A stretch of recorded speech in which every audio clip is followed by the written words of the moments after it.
السلام عليكم ورحمة الله وبركاته. النهاردة جايبة لكم طريقة عمل أقراص الجمبري بطريقة مختلفة.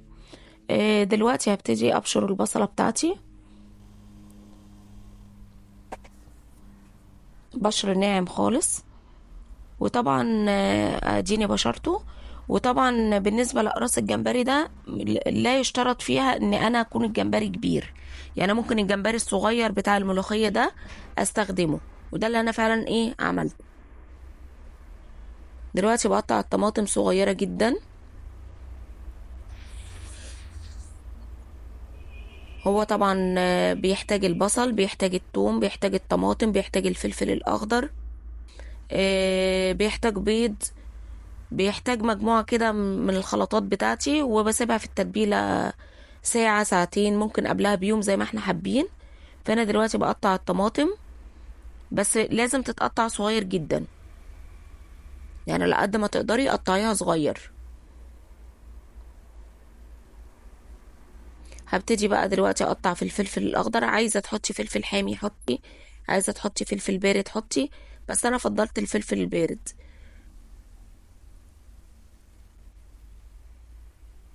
طبعا برضو لازم يتقطع صغير جدا. وانا مجهزه البصل دلوقتي مفروم. ولو عايزه برضو البصل تعمليه بالكبه اعمليه، عايزه بالمبشره زي ما تحبي برضو. دلوقتي بقطع الفلفل تقطيع صغير. وطبعا انا مجهزه التوم بتاعي كنت مقشراه. برضو التوم هدقه، وبرضو ده هيتحط على الخلطه بتاعتي.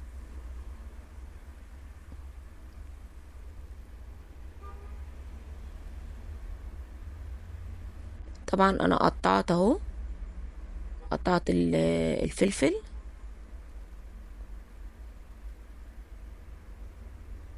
على قد ما تقدري صغري فيه. طبعا الطريقة دي مختلفة. بس بصراحة أنا جربتها كتير وطعمها جميل جدا. وبتتعمل أقراص زي أقراص الطعمية، وطعمها بيبقى جميل جدا. الطريقة دي بجد مختلفة، وما أعتقدش إن حد عارف الطريقة دي. طبعا أدي البصل المبشور عندي مجهزاه في الطبق. طبعا أنا كنت غاسلة الجمبري كويس جدا بالملح، ومصفياه من المية حطاه في المصفى اهو. ده طبعا الطريقة دي لا يشترط ان انت تكوني جايبة الجمبري كبير، يعني حتى الجمبري الصغير بتاع الملوخية ده هتقدري ان انت تستخدميه في الاقراص بتاعتك. هبتدي طبعا ان انا اقلب فيه كده، وهبتدي انزل بالبصلاية المفرومة بتاعتي اللي انا فرمتها بالمبشرة. وطبعا مقطعة الطماطم صغير جدا، والفلفل صغير جدا هنزل عليها.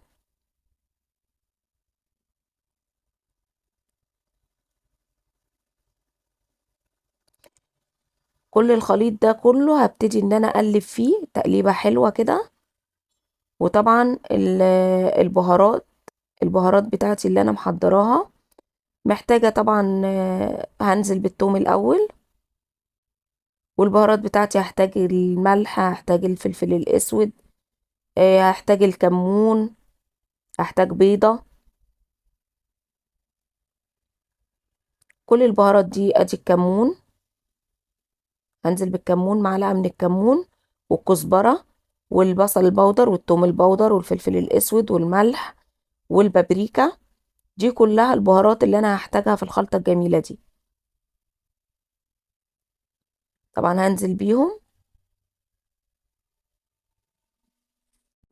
بعد كده كنت كسرة بيضتين مجهزاهم، سواء بيض ابيض او بيض احمر او بيض بلدي اللي موجود عندك. بنزل بيه على الخلطة دي كلها، وابتدي ان انا اقلب تقليب حلو كويس جدا، تقليب جامد كده. واسيبها في الخلطة دي على قد ما اقدر ساعة، على حسب وقتي ساعتين. لو حابة ان انا من قبلها بيوم عادي برضو، بس لازم تسيبيها على الاقل ساعة. وابتدي ان انا اقلب جامد. وطبعا ما ننساش بقى عصرة الليمون، هنحطها على الجمبري برضو. وهبتدي ان انا اقلب ده كله، الكلام ده كله كويس جدا مع بعضه. واسيبها بقى تتحط على رف التلاجة، ما لا يقل عن ساعة. طبعا هبتدي ان انا اعمل الغنوج. انا كنت مجهزة 2 بتنجانتين، وغسلاهم وسايباهم ان هما ايه صفيتهم المية، وبعدين حطيتهم في الفرن وشويتهم بدون اي حاجة، يعني بيتحطوا كده في الفرن يتشووا. وهبتدي ان انا اقشر فيهم على قد طبعا الكمية اللي موجودة، على حسب كميتك انتي وحسب عدد افراد الاسرة. فطبعا انا عندي الكبة، هنزل في الكبة وهنزل بمعلقة طحينة كنت مخففاها شوية بالمية، واحط طبعا الملح واحط الكمون، ولو حابة احط شطة هحط. دي الشطة بتاعتي. 4 فصوص من الثوم والخل، منساش الخل. ده كله طبعا هنزل بيه بالكبة اطحنه كويس قوي عشان تبقى ناعمة جدا معايا. واللي حابب يعملها بالشوكة يعملها، بس هي بصراحة انا بلاقيها افضل بالكبة لانها بتطلعها لي ناعم جدا. وما ننساش عصرة الليمونة الجميلة عليها. وكده يبقى عندي الغنوج كده جاهز للأكل. طبعا انا جهزته كده. طبعا الجمبري طبعا انا حاطاه في التلاجة شوية. هبتدي ان انا احضر الدقيق بتاعي، معاه معلقة من البيكنج باودر، معاه كركم، معلقة من الكركم، معاه معلقة من البصل البودر. وهبتدي ان انا اقلب الكلام ده كله كويس جدا.